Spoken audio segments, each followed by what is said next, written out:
Hello, friends, and welcome back to Stories About Entitled People. Another crazy customer opens our video today. But before we begin, don't forget to subscribe to our channel if you're new here and turn on notifications so you don't miss a new video every single day. Here we go. I make $500 a day. I was working this Easter as a cashier at a semi-nationally known grocery chain. It was a slow day, and I didn't have too many moments where there were lines or large orders. Then in comes this seemingly nice family. They shall henceforth be known as Inferiority Complex Man and his wife, ICM and W. W had just finished loading all the groceries on the belt when her husband scoots up next to her and drops a few tall cans of beer at the end of the order. I notice ICM wearing a t-shirt with a famous Australian beer brand logo on it. In standard, hey, let's pretend we're interested in groceries so that your routine is less boring and painful retail fashion, I made a statement to W about how ICM's wearing Australian brand shirt and he's buying popular American light beer. Yeah, he only drinks that every so often, like on special occasions. That's nice. Do you want me to double bag the heavy stuff? She was all smiles throughout the whole thing. Then I told her how much her loyalty discount was, and I wished her a happy Easter, as with all customers. Everything was just peachy, or so I thought, until 20 minutes before my shift ended. I saw him in my lane getting a 12-pack of same American light beer. It was now dark out, and I was almost done.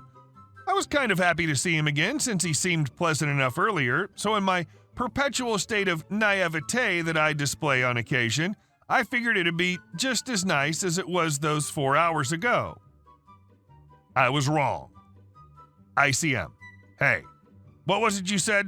Something you said about what beer I drink? Me. Oh yeah, I just mentioned your t-shirt and the beer you bought. I was just making a stupid quip, to keep things moving along. Don't you ever disrespect my wife like that again. I was a little taken aback by his tone, but did my best to keep my cool. I'm sorry, I didn't think you'd take offense to it. I didn't mean to disrespect you, and I apologize. You weren't having any of it. I make $500 a day. I drink what I want to. I don't care if you see me wearing this shirt.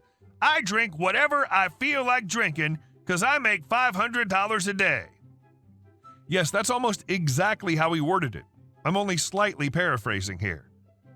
Me. Of course, you drink what you want. You're entitled to drink what you want. No one ever said you weren't. Again, I apologize if I offended you.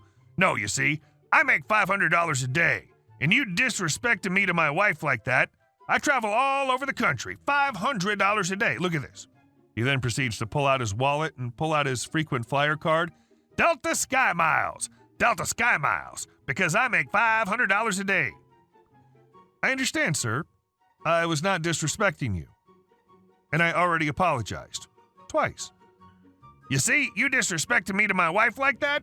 Don't you ever do that again. I can drink whatever I want to Delta Sky Miles, $500 a day. Sweet baby Jesus, this dude was a broken record if I ever saw one, and I actually own a few. Oh my what at this point?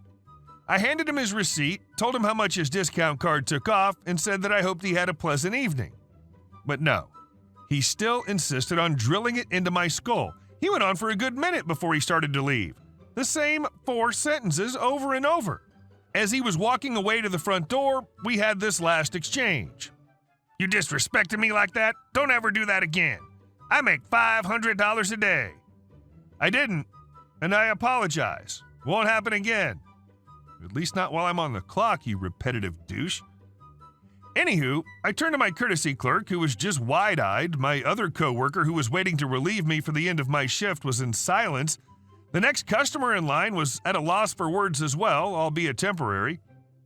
And I knew she's in the same line of work as she was in uniform for the competing grocery retail store next door, just getting off work.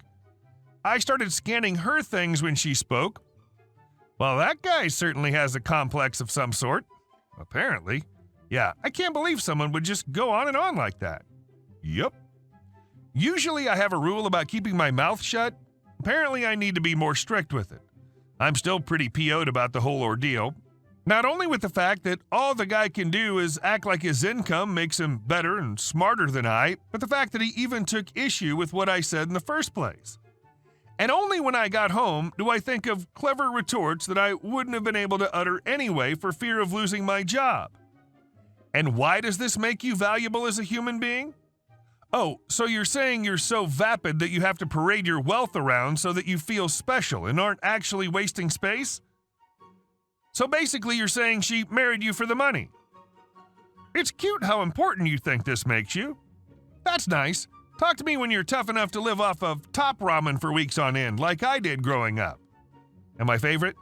Frankly, sir, if making $500 a day meant being like you, I'd rather be homeless. I've never heard anyone who actually makes a lot of money brag about how much they make in a day before. And our next story. I need to get out of here, ASAP. Chicago, Illinois. So a few years ago, an old friend of mine posted on Facebook that she just became homeless and needed help. I hadn't talked to her in a few years and felt bad, so I said she could crash on my couch for a few days if she needed to. Well, after a few days of that, I found out she became homeless because she dropped out of college. Her reasoning was because she didn't feel like a real person. To this day, I still don't know what that means. She ends up getting a job at Jimmy John's right away, and I quickly realized there's no way she'd ever be able to get her own place. I end up offering to turn my dining room, which was bigger than the master bedroom, into a room for her. We put up drapes as walls, and she agrees to pay me $300 a month. I tell her I can only do this for 3 months until you save up some money and find a roommate or get another place. So the first night of having her new room, she decides to have people over until 6 a.m. making all sorts of noise. I made it clear that wasn't going to happen again, and it never did. However, that didn't mean she wouldn't stay up all night. She'd end up sleeping all day and whine that I'm waking her up whenever I got home and used the kitchen at 6 p.m. After the first month she was late with the rent, it turns out she wasn't saving anything. Not like she made a lot of money at Jimmy John's, but she'd always go out to party. She had an outrageous $150 a month phone bill, and then the food. While at Jimmy John's, she was able to get 1 free sandwich a day, which she never got. Instead, she insisted that she had to have all organic stuff delivered to our door. I told her she couldn't do all that if she ever wanted to save money. Then she said, well, I have some money in savings, but I don't want to touch it. Then I asked why she thinks it's okay to make me take money out of my savings to cover your late rent. This is when things go downhill quick. At this point, she limits what I can see on her Facebook and apparently starts talking crap like crazy. She talks about how I'm ripping her off and eventually says she needs to get out of my place ASAP. It was at this point that mutual friends of ours show me what she's saying. Since she posted all that on Facebook, I decided to respond to it on Facebook. I told her that it's good you want to get out ASAP because I'm kicking you out at the end of the month. I thought that would be the end of it, but she responded to that message on Facebook. The very next thing I say is that it's unwise to continue this on Facebook. A total crap show of epic proportions occurs immediately. My friends start attacking, her friends start attacking, all of it's random insults. I end up getting a dozen DMs from people I don't even know saying her whole family is like that. A few days and 1,400 comments later, she finally takes it down. At this point, she'd already started moving out, but refuses to give up the keys, which she copied without my permission. She claims she needs them because her mail still came here. I'm not sure if any of you have ever lived anywhere before, but our mailbox happens to be outside, so you don't need a house key. Now I have to get the cops involved. They tell me that since I charged her rent, legally I'd have to go through a 3-month process or something along those lines. Luckily, the cop told me not to worry because they wouldn't tell her that. Soon enough, the cop's able to get the key back, and my nightmare is finally over. Soon after that, she moved to LA because the rent was too high here in Chicago. Last I heard, she got knocked up by some random guy within a week of being there. Wait, Chicago's rent's too high and LA's supposedly better? Oh, wow. And our next story. The lake water is too high. My mom lives in a lake community, nothing fancy or gated, just some quiet roads that happen to be surrounding a lake where people can swim, fish, etc. There's an HOA and community association. It happens to be right off a well-traveled 2-lane highway with a gas station right by the highway end of the lake. This gas station decided to call our association/HOA president and tell him, your lake water's too high and it's leaking into our gas tanks. You need to lower it or we'll call the Department of Environmental Protection. The president says there's no need for that. Things will be taken care of. Well, his version of taking care of it was to immediately turn around and call the DEP himself, telling them the problem and adding, "Doesn't that mean their gas is leaking into our lake?"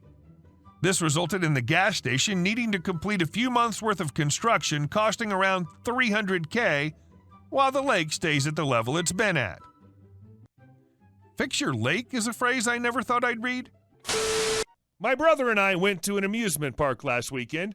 As Bro and I are standing in front of a food stall near the picnic pavilions discussing what we want to eat, a very large woman with the classic "I want to speak to your manager" haircut.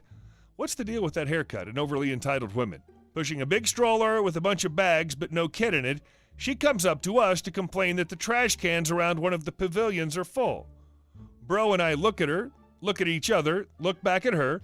He was wearing these shorts and a gray t-shirt, and I wore khaki-colored capris and a turquoise t-shirt. Plain t-shirts, no lettering, no picture, no name badges, no lanyards. Park employees wear shirts in various primary colors with the name of the park in bright yellow and name badges. "What do you want us to do about it?" asked my brother. "Well, I want you to empty the trash cans." She stomped her foot. I kid you not, this grown or overgrown woman actually stomped her foot. "We don't work here," my brother tells her. "Of course you do. You're just lazy and don't want to get the trash. You young people are so lazy." Bro is 38, I'm 42.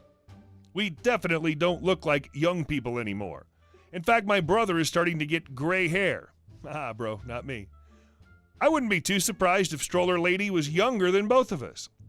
"We don't work here. Go talk to the food vendor. Maybe they can call maintenance," I say. She tells me to shut up and shoves her stroller at me. I block it with my foot and it tips over. Then she starts shrieking. Bro and I are kind of frozen for a moment. What just happened? Then a security guard comes over. After this, I noticed there was usually a security guard near the food vendors, and we explained what happened, all while Stroller Lady is yelling that we're lazy millennials and we could have killed her baby. And we don't want to do our jobs. The security guard gets a bit agitated for a moment, but a quick examination of the contents of the stroller reveals a complete lack of child. During all this hullabaloo, her husband shows up with the baby, who looks about 10 years old. WTF. Miss Stroller is still crying and half-heartedly screaming while the security guard gets on his radio, and my brother and I just kind of hang around awkwardly. 2 more security guards come running up, and the original guard informs Stroller Lady that as she's now harassed other park guests 3 different times, she's being ejected from the park. Cue more screaming. Husband and baby look embarrassed. The first security guard asks me and Bro if we're okay and if we'd go somewhere out of Stroller Lady's sight, as she's still pointing at us and screaming about millennials. He hands us a couple of vouchers for free food, score, and we skedaddle with the melodic strains of an entitled a-hole's screams in our ears. But apart from that, we had a really nice time. Hey guys, thank you all for watching the video. I'll see you in the next one.